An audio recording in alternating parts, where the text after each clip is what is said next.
दोस्तों, अक्सर हम देखते हैं जब कोई भी आपदा, महामारी या किसी भी प्रकार की मुसीबत खड़ी होती है तो सिख धर्म के लोग लोगों की सहायता करने में सबसे आगे रहते हैं। लेकिन क्या आपको पता है वो ऐसा क्यों करते हैं?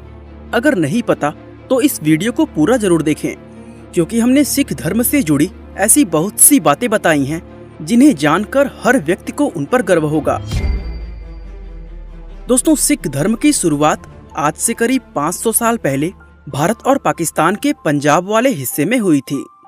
पंजाब की ये जमीन इतिहास की नज़र से बहुत ही ज्यादा महत्वपूर्ण मानी जाती है, क्योंकि यहीं पर दुनिया की सबसे पुरानी सिविलाइजेशन सिंधु घाटी सभ्यता रहा करती थी।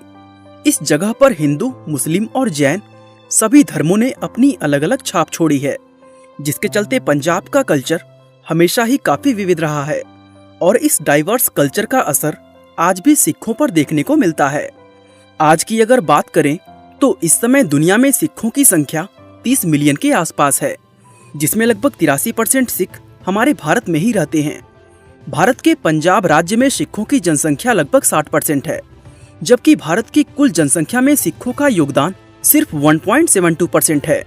इसके अलावा सिख दुनिया के और भी बहुत से देशों में फैले हुए हैं, जिसमें United kingdom, Canada, America, Australia और मलेशिया जैसे देशों के नाम शामिल हैं। आपको जानकर हैरानी होगी कि भारत के बाद सिखों की सबसे ज्यादा आबादी कनाडा के अंदर रहती है। इस समय कनाडा की कुल जनसंख्या में सिखों का योगदान लगभग 1.5% है। दोस्तों, सिखों में कुल 10 गुरु हुए हैं और ये धर्म उन्हीं गुरुओं की शिक्षाओं पर आधारित है। इस धर्म में सभी गुरुओं का अपना अलग अलग महत्व है, लेकिन इनमें सबसे ज्यादा महत्वपूर्ण गुरु नानक को माना जाता है, जो सिखों के पहले गुरु होने के साथ इस धर्म के फाउंडर भी हैं। गुरु नानक का जन्म सन 1469 में पंजाब के ननकाना साहिब शहर में हुआ था, जो इस समय पाकिस्तान का हिस्सा है। उनके बारे में बताया जाता है कि वे जन्म से ही काफी अलग थे। दरअसल बचपन में वह वयस्क आदमी की तरह भारी आवाज में हंसते थे और उनकी यही चीज उन्हें दूसरे बच्चों से अलग बनाती थी। बड़े होने के बाद गुरु नानक सुल्तानपुर चले गए और वहां शाही भंडार के देखरेख की नौकरी करने लगे। इस नौकरी के दौरान वह लोगों के अंदर फैली हुई बुराई, भ्रष्टाचार, ऊंच नीच और जातिवाद को देखकर काफी दुखी होते थे। एक दिन वह सुल्तानपुर के पास एक नदी में नहा रहे थे कि तभी उनके साथ एक चमत्कारिक घटना हुई। वो नहाते नहाते अचानक ही भगवान के पास पहुंच गए और भगवान से बात करके 3 दिन बाद लौटे। लौटने के बाद वे लोगों को इस घटना के बारे में बताने लगे। उन्होंने कहा कि दुनिया में कोई भी व्यक्ति हिंदू, मुसलमान या ईसाई नहीं है। ये बात उन्होंने इसलिए कही थी क्योंकि वह दुनिया के सभी लोगों को एक समान देखना चाहते थे।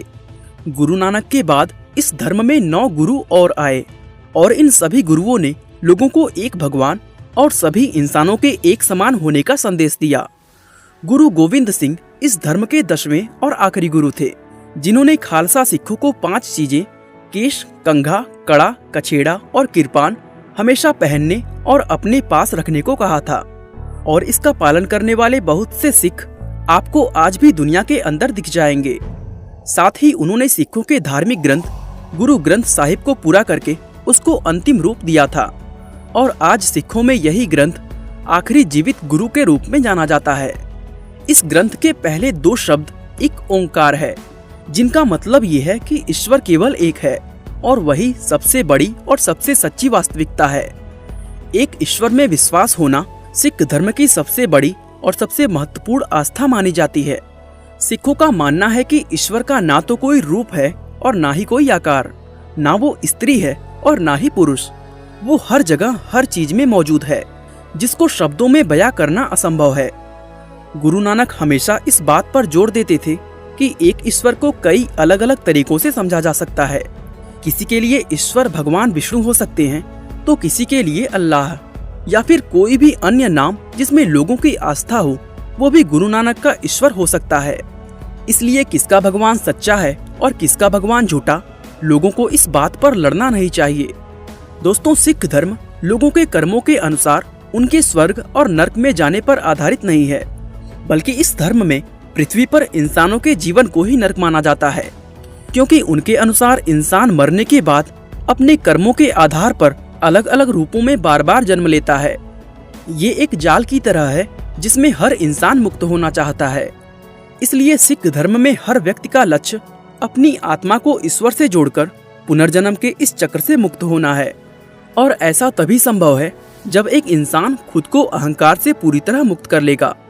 दोस्तों, सिखों में इसको मुक्ति प्राप्त का रास्ता कहते हैं, जो कि हिंदू धर्म में मोक्ष प्राप्ति के समान है। दोस्तों, सिखों का ऐसा मानना है कि इंसान माया के जाल में फंसकर ईश्वर से दूर हो जाता है। आपकी जानकारी के लिए बता दें कि जो भी चीज इंसान को ईश्वर से दूर करती है वो माया कहलाती है। गुरु नानक कहते हैं कि माया ईश्वर और इंसान के बीच मौजूद एक दीवार है जो 5 चोरों से मिलकर बनी हुई है। इन 5 चोरों के नाम हवस, क्रोध, लालच, लगाव और अहंकार है।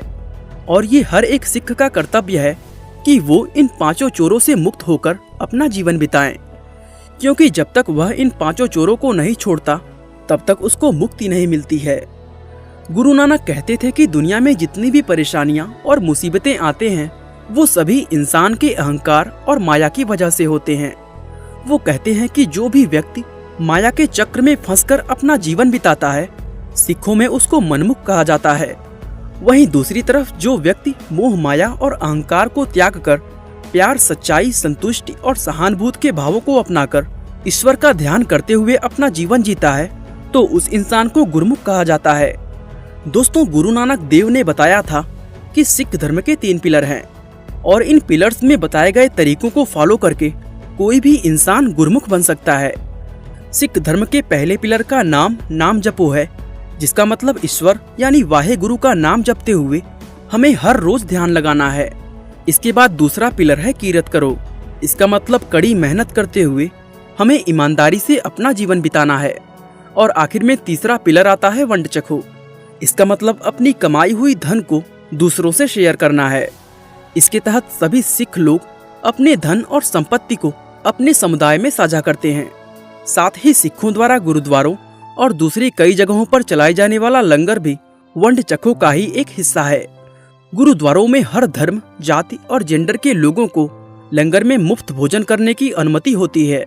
हमारे भारत के अमृतसर में स्थित हरमंदिर साहिब सिखों का सबसे पवित्र स्थान है, जिसे स्वर्ण मंदिर के नाम से भी जाना जाता है। और आपको जानकर हैरानी होगी कि इस गुरुद्वारे का लंगर दुनिया का सबसे बड़ा फ्री किचन कहलाता है, क्योंकि इसमें हर रोज 1 लाख से ज्यादा लोग मुफ्त में खाना खाते हैं। अब जाहिर सी बात है कि इतना सारा खाना बनाने और परोसने के लिए काफी सारे लोगों की जरूरत पड़ती होगी, और इसी जरूरत को पूरा करने के लिए सिख धर्म के हजारों लोग हर रोज गुरुद्वारों के अंदर मुफ्त में काम करते हैं। दरअसल सिख धर्म के लोग अपने अंदर के अहंकार को खत्म करने के लिए इस तरह की सेवा करते हैं, और सेवा में गुरुद्वारे की सफाई करना, खाना बनाना, बर्तन धोना और अन्य किसी भी तरह की सहायता करना शामिल होता है। और यही छोटी छोटी चीजें इस धर्म को दुनिया के दूसरे धर्मों से अलग बनाती है। दोस्तों, अब आखिर में बात करते हैं सिखों की सबसे मशहूर कम्युनिटी खालसा के बारे में, क्योंकि जिस सिख धर्म को आज हम देखते हैं उसको ये आकार देने का श्रेय इसी कम्युनिटी को दिया जाता है। ये बात 1699 की है, जब सिखों के ऊपर मुगलों के हाथों खत्म होने का खतरा मंडरा रहा था। उस मुश्किल समय में गुरु गोविंद सिंह ने अपने फॉलोवर्स से धर्म की खातिर उनकी जान की कुर्बानी मांगी। कुर्बानी की बात सुनकर वहां मौजूद सभी लोग हैरान रह गए, और उनमें सिर्फ 5 लोग ऐसे निकले जो गुरु के कहने पर अपनी जान की बलि देने को तैयार हो गए। गुरु गोविंद ने उन 5 लोगों को केसरी रंग के कपड़े पहनाए और सभी लोगों के सामने उन्हें पंज प्यारे का नाम दिया। इसके बाद गुरु गोविंद सिंह ने उन्हें एक प्याले में मीठा पानी दिया, जिसको अमृत कहा जाता है।